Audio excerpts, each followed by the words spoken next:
क्या किया उन्होंने, टीसीएस को हटा करके एडिक्विटी जैसे वाहियात यहां पर जो है वेंडर को ला करके थमा दिया आपके पास में, जिससे बस तुम बैठ करके और रो और परेशान हो। ये हमें बिल्कुल भी नहीं चाहिए था। सिर्फ एक बात मैं पूछना चाहता हूं, लड़ाई हमारी किस चीज से थी कि सीजीएल का पेपर डिले हो। लड़ाई हमारी किस चीज को लेकर के थी कि सिलेक्शन पोस्ट फेज 13 जो हमारा पेपर है उसको दोबारा कंडक्ट कराया जाए। लड़ाई हमारी इस चीज को लेकर के थी कि स्टेनो का पेपर अभी रोक दिया जाए। लड़ाई हमारी इस चीज को लेकर की थी जो सेंटर दूर भेजे जा रहे हैं बच्चों को, वो इतना दूर ना भेजा जाए। लड़ाई हमारी इस बात पे थी कि जो रेलवे में पूरा कैलेंडर जिस तरीके से आता है उस तरीके से कम पेपर का एक सही समय हो, किस समय पर हम पेपर को कंडक्ट करवाएं। हमने क्या 50 लाख वैकेंसी मांगी थी, हमने क्या 70 लाख वैकेंसी मांगी थी, 5 लाख वैकेंसी मांगी थी। हमने तो वैकेंसी के ऊपर में बात ही नहीं की। हमने तो सिर्फ बात इतनी की कि जी हमारा ये पेपर होता है और बस आप इसको सही तरीके से कंडक्ट करवा लीजिए, और इसके लिए हमारी हाथ जोड़ करके गुजारिश है।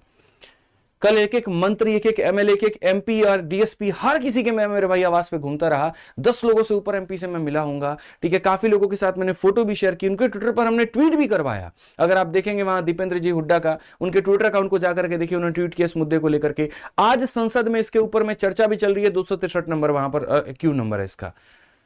आज इन सारी चीजों के ऊपर में चर्चा हो रही है। क्या हम सिर्फ वहां लॉलीपॉप लेने गए थे? इनमें से कितना मुद्दा सॉल्व हुआ मुझे ये बता दीजिए। कल जब मिनिस्टर साहब से मिला गया, क्या उन्होंने किस चीज का प्रॉब्लम सॉल्व कर दिया? क्या उन्होंने सेंटर सही कर दिए? क्या उन्होंने यहां पर जो है फेज 13 वाले को न्याय दे दिया? क्या उन्होंने स्टेनो वाले को न्याय दे दिया? क्या उन्होंने सीजीएल वालों को न्याय दे दिया? कहां पर न्याय मिला? क्या रेलवे वालों को न्याय मिला? कुछ नहीं मिला। तो हमने कल किया क्या है? कोई व्यक्ति आपके सामने अगर इज्जत से बात कर रहा है, आप भी इज्जत से बात करो, लेकिन अपनी बात तो रखो वहां पे जाकर के। ऐसा थोड़ी हो जाना है कि हम वहां पर जाकर के अपनी बात ही ना रखे, हम बोल ही ना पाए, हम गिना ही ना पाए। या तो मैं इस चीज को ऐसे मान लूं कि हम ब्लॉग बनाने गए थे वहां पर और हमने ब्लॉगिंग की, बहुत बढ़िया ब्लॉगिंग की, 10-10 बार लाइव आए चैनल पे, लेकिन जो मेन मुद्दा था हम उसके ऊपर में बात नहीं कर पाए। कितने शिक्षकों का इसके साथ में विश्वास जुड़ा हुआ था, कितने बच्चों का इसके साथ में विश्वास जुड़ा हुआ था। अब मीडिया यहां पर हमसे यह सवाल पूछ रही है, सर जो आप करने वाले थे वो खत्म हो गया कि अभी कुछ बाकी है? सवाल यहां पर आकर के ये खड़ा हो रहा है और अपने आप में शर्म में मार रहा है कि यार हम जुड़े भी तो किस चीज के साथ में जुड़े। ये नहीं होना था, कुछ भी होना था, लेकिन बस ये नहीं होना था। बहुत बहुत बहुत ही ज्यादा ये बच्चों गलत हुआ है। और इसके ऊपर में मैं आपको बताऊं, आप लोगों को अब चीजें लग रही होंगी कि हमारा मुद्दा अब क्या कोई नहीं उठाएगा, हमारे साथ में क्या होगा, हमारा अगला कदम यहां पर क्या है और क्या नहीं है। मैं दोस्तों बहुत सिंपल सी बात तुम्हें बताता हूं, जब तक मैं जिंदा हूं, जब तक काफी और भी शिक्षक आपके जिंदा हैं, जिनके अंदर में ईमानदारी है, जिनके अंदर में लाइमलाइट की भूख नहीं है, जिनके अंदर में सच में काम करने की भूख है, वो मेरे भाई जब तक ऐसे लोग देश में जिंदा रहेंगे, ये आंदोलन और ये मुद्दा कभी खत्म नहीं हो सकता है। सच बता रहा हूं मैं आप लोगों को कि आप लोगों के पास में ऐसे ऐसे काफी गुरु हैं जो एक कॉल पर आपके लिए कहीं पर भी आ सकते हैं।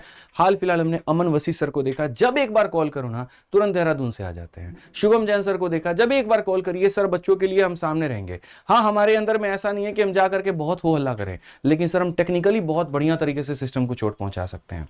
आपका आरडब्ल्यू का परिवार नवीन सर है, क्या आदमी है यार वो, क्या पर्सन है, आप ये बताइए। जब भी बात बच्चों की आती है ना, हमने यूपी प्रोटेस्ट में उस इंसान का जज्बा देखा था कि क्या कलेजा वो रख करके चलते हैं, कितना उनके अंदर में साहस है, कितने अंदर उनके ताकत है यहां पर कि विनम्रता भी बातों में जब किसी से करो तो झलकती है, और जब बात सिस्टम को उखाड़ने की आए उसके गलत चीजों के ऊपर में, तो वहां पर वो भी साथ खड़े होते हैं।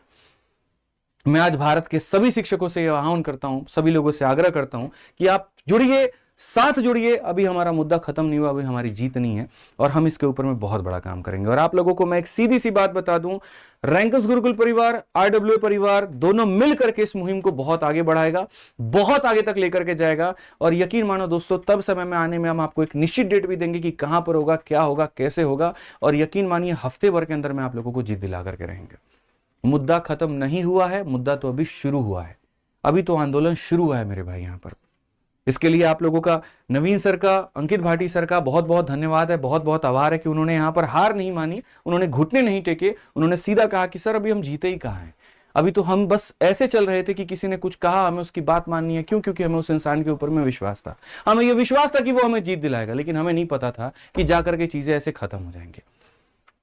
इसको पुनः जीवित करते हैं सर मिल करके इसको। एक जब तक बच्चों को न्याय मिलेगा कैसे सो सकते हैं, कैसे हम लोग क्लासेस ले सकते हैं, क्या पढ़ाएंगे उनको, क्या कहेंगे हम उनके साथ में। तो बच्चों इतना मान लो, तुम्हें कुछ दिनों के अंदर में, एक मतलब ज्यादा भी दिन नहीं लूंगा मैं, 2 3 4 दिन हो सकता है, इतने दिनों के अंदर में तुम्हें एक तय डेट मिलेगा, तय जगह मिलेगी और संवैधानिक तरीके से मिलेगी, सही तरीके से मिलेगी, जहां पर तुम धरना दोगे, जहां पर तुम प्रोटेस्ट करोगे, जहां पर सरकार तक अपनी तुम बात पहुंचा पाओगे और जहां पर तुम्हें तुम्हारा न्याय भी मिलेगा। हम मिनिस्टर्स के पास में नहीं जाएंगे, वो हमारे पास में आएंगे। हम किसी के दरवाजे पे नहीं जाएंगे, हमारी प्रॉब्लम है, हमारे साथ में अन्याय हुआ है वहां पे, तो उनको आना पड़ेगा, उनको सॉल्व करना पड़ेगा, उनको मिलकर के यहां पर सारी की सारी चीजें सुधारनी पड़ेगी। और जब तक एडिक्विटी नहीं हटेगा, जब तक ये सारी की सारी परेशानियां नहीं हटेगी, हम वहां से हटेंगे नहीं। आमरण अनशन करना पड़ा, लाठी खाने पड़े, जेल में जाना पड़ा, धारा लगाना पड़ा, जो करना पड़ा करेंगे भाई, लेकिन मेरा कलेजा इतना छोटा नहीं है कि मैं जा करके 2 मिनट में जी हुजूरी करके चलाऊं और डर करके बैठ जाऊं। ये मेरे से कभी जीवन में नहीं हो सकता है। ये आदित्य रंजन ने नहीं सीखा है, ये रैंकस गुरुकुल परिवार ने नहीं सीखा है, और काफी ऐसे शिक्षक है जिन्होंने ये नहीं सीखा है। मैं धन्यवाद देता हूं सभी शिक्षकों का कल जिन्होंने ताली बजाने वाले चीजों में समर्थन किया। पूरा मुसल्लमपुर हाट में यहां पर बच्चे बजा रहे थे, वीडियो बना करके भेजा। एक बड़े अच्छे शिक्षक है जो बहुत ज्यादा लाइमलाइट में नहीं है, लेकिन उनका नाम है वीके गुप्ता। मैंने देखा वहां पर कि अपने कोचिंग के सारे बच्चों के साथ सड़कों पर उतर करके उन्होंने बजाया। और यकीन मानो, लोग कहते हैं ना लाइमलाइट, वीडियो, शॉर्ट्स, भाई साहब प्रॉब्लम यहां पर इतनी है कि हर कोई जाकर के उस तरीके से नहीं कर सकता है जिस तरीके से कुछ लोगों के अंदर में जज्बा है। आप समझिए इस बात को लेकर के। मीडिया आपके बैठ के कमरे की बातों को नहीं उठाती है। मीडिया यहां पर वो दिखा रही होती है, देखो वो पेन कितना है। बीपीएससी के प्रोटेस्ट में जब बच्चे बैठे थे ना, और जब ठंड के समय में ठिठुरते हुए ठंड में जहां पर वो जैकेट पहने थे, ठंडे पानी की जब वर्षा की गई, तो यहां पर उन बच्चों की वीडियो वायरल हुई। उन बच्चों के माध्यम से पूरे देश को कनेक्ट किया गया और बताया गया कि देखो इनके ऊपर में क्या बर्बरता हो रही है। वही हुआ शिक्षकों के साथ में, और तभी इस मुद्दे को जान मिल पाई, तभी इस मुद्दे को आवाज मिल पाई। नहीं तो मजाल यहां पर कि कोई नेशनल मीडिया इसको कवर करके दिखा दे। बकैती से सिस्टम चलता है, बकैती से रिफॉर्म होता है, ऑनलाइन से, यूट्यूब से यहां पर रिफॉर्म लड़े जाते हैं। हम उस देश के यहां पर लोग हैं जहां पर अन्ना आंदोलन को आप देख लीजिए, जेपी आंदोलन को आप देख लीजिए, महात्मा गांधी जी का आंदोलन देख लीजिए।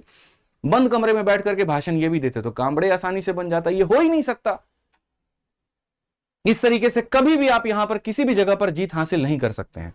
तो आप लोगों को बस एक समय मिलेगा, एक जगह मिलेगी, वहां पर आपको बहुत बढ़िया तरीके से आप सरकार तक अपनी बातों को रख पाओगे, ठीक है। और यहां पर सारी चीजें संवैधानिक तरीके से ही होंगी, कहीं पर कोई भी चीज गैर संवैधानिक नहीं होगा, मैं आपको इतना आश्वासन देता हूं।